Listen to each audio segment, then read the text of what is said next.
गांव की बहन। फूलमती काकी, अंजलि दीदी के लिए शहर से फोन आया है, जल्दी से भेजो दुकान पे, नहीं तो फोन कट जाएगा। हाँ हाँ बेटा, अभी भेजती हूँ। अंजलि बेटा, तेरे लिए शहर से फोन है, सब काम छोड़ के जल्दी जाके सुन ले, नहीं तो फोन कट जाएगा। हाँ माँ, अभी जाती हूँ, जरूर मीनाक्षी दीदी का फोन आया होगा। हाय अंजलि। नमस्ते दीदी, मेरा मतलब हाय, कैसी हो आप? यहाँ तो सब ठीक है। मामा मामी कैसे हैं? तू कैसी है? मेरे तो एग्जाम्स होने वाले हैं, हर रोज कॉलेज जाना पड़ता है, lectures, extra classes, private coaching. ओ मैं तो इतना थक जाती हूँ, क्या बताऊँ। आपकी कॉलेज वाली बहन जी आपको इतना पढ़ाती है, तो घर कब जाती हैं आप दीदी? अरे नहीं, ये सब सिर्फ मेरी प्रोफेसर नहीं पढ़ाती, मैं अलग से दूसरे टीचर्स के पास भी पढ़ने जाती हूँ। दीदी फिर तो आप बहुत थक जाती होगी ना, आप ना पैदल मत जाया करो, टांगा ले लिया करो दीदी। नहीं मेरी भोली बहन, ना मैं पैदल जाती हूँ, ना ही यहाँ टांगा मिलता है, मैं बस से जाती हूँ और थोड़ी दूरी के लिए रिक्शा ले लेती हूँ। सच्ची? वहाँ पर टांगे नहीं बस चलती है? वाह, वो भी हर रोज? हमारे गांव में भी बस आती है, दिन में 2 बार।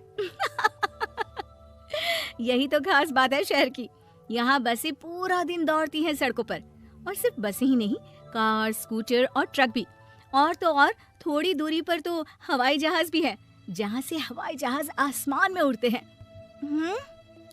अच्छा दीदी, मैं फोन रखती हूँ, बुआ जी फूफा जी को मेरा नमस्ते कहना। हाँ माँ, हम लोग शहर में क्यों नहीं रहते? बुआ जी, फूफा जी और मीनाक्षी दीदी तो शहर में ही रहते हैं। अरे क्योंकि तेरे बुआ जी की शादी शहर में हुई थी, इसलिए बेटा।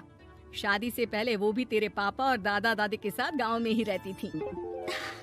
तो फिर बा, मुझे शहर भेज दो ना, मैं भी शहर देखना चाहती हूँ। इतनी बार मीनाक्षी दीदी से शहर के बारे में सुन चुकी हूँ, अब मैं भी वहाँ जाकर देखना चाहती हूँ। बस आप मुझे शहर भेज दो। ठीक है, इस बार गर्मियों की छुट्टियों में कुछ दिन रह आना शहर, अपनी बुआ के घर। अब तो खुश ना? हाँ माँ, बहुत खुश।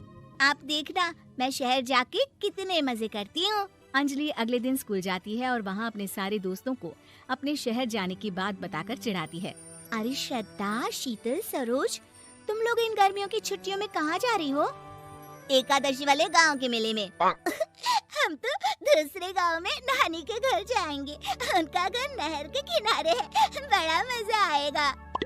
हम इस बार कहीं नहीं जा रहे, बल्कि हमारे घर में रहने के लिए मेहमान आएंगे। और तू? अरे मेरा क्या है, मैं तो बस पास वाले शहर जा रही हूँ, अपनी बुआ जी के घर, वहीं रहूंगी कुछ दिन। तुम लोग चिंता मत करना, मैं चिट्ठी लिखूंगी तुम सबको वहाँ से। पापा मुझे तो चक्कर आ रहे हैं, जी घबरा रहा है। बेटा, शहर आने की जिद भी तो तूने ही की थी, अब पहली बार बस में चढ़ी है तो यही होना था, भुगतो अब। अरे मामा जी, अंजलि, आप लोग आने से पहले बता तो देते, मैं लेने आ जाती बस स्टैंड तक। आओ आओ भैया, आओ बेटी अंजलि। माँ बुआ जी कैसे हैं वहाँ, और भाभी कैसी हैं? सब ठीक है, बस अंजलि जिद कर रही थी कुछ दिन आप लोगों के साथ रहने की, सो छोड़ने आ गया। दीदी, आप मुझे शहर घुमाने ले जाओ ना, मुझे भी शहर देखना है। हाँ हाँ चल, तैयार हो जा जल्दी से। अंजलि तैयार होने जाती है और कुछ देर बाद जब बाहर आती है तो अरे ये क्या कर दिया तूने, मार्केट तक ही तो जाना है, इतनी डार्क रेड लिपस्टिक, इतने बड़े बड़े झुमके और चूड़ियाँ और चेहरे पर इतना सारा पाउडर। मेरी बहन, ऐसे नहीं चलेगा, जा और ये सब हटा के आ।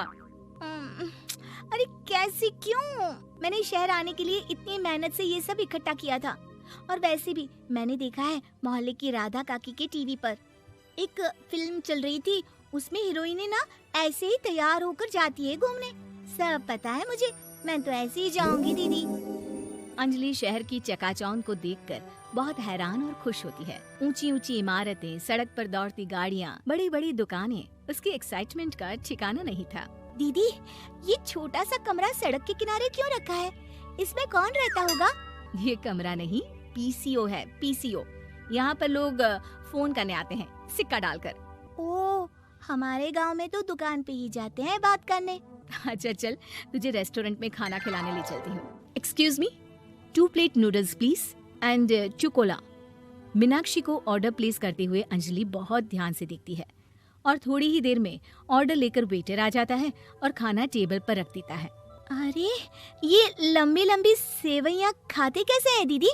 और इसके साथ कोई अचार, प्याज, मूली कुछ भी नहीं दिया, बस ये छोटा सा पेट खुजाने वाला दे दिया है।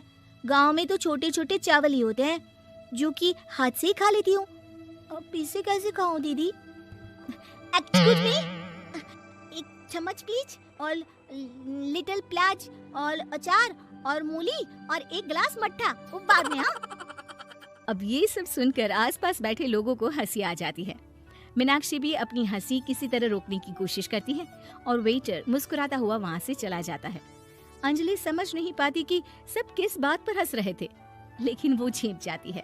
दीदी मुझे लगता है कि मुझे इन सेवइयों को ऐसे ही खा लेना चाहिए, इसी पेट खुजाने वाले कांटे के साथ। एक काम कर, तू मुझे खाते देख, जैसे मैं खाऊं तो भी वैसे ही खा ले। ठीक है दीदी। अंजलि खाते खाते नूडल्स में सिरका ज्यादा डाल देती है, फिर ऊपर से नमक दानी से खेलते हुए काफी नमक भी अनजाने में छिड़क लेती है। अरे ये क्या क्या खा लिया? अरे हाय हाय, कितना कड़वा है। पानी पानी, ये काला शरबत ही पी लेती हूँ। और जल्दबाजी में अंजलि जल्दी जल्दी कोला पी लेती है, जिससे उसके नाक में झंझनाहट होती है। दीदी मुझे ले चलो यहाँ से, मैं ये सब शहरी खाना नहीं खा सकती।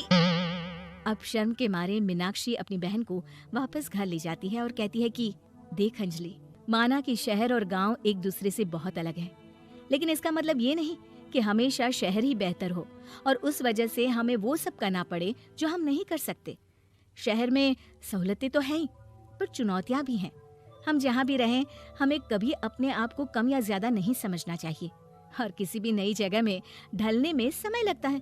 उसके लिए तुम्हें दूसरों की नकल करने की कोई जरूरत नहीं है। बेटा, घूम लिया शहर या अभी और घूमना है? नहीं पापा, मैं अपनी गलती समझ गई हूँ, आप गांव ही ले चलिए मुझे।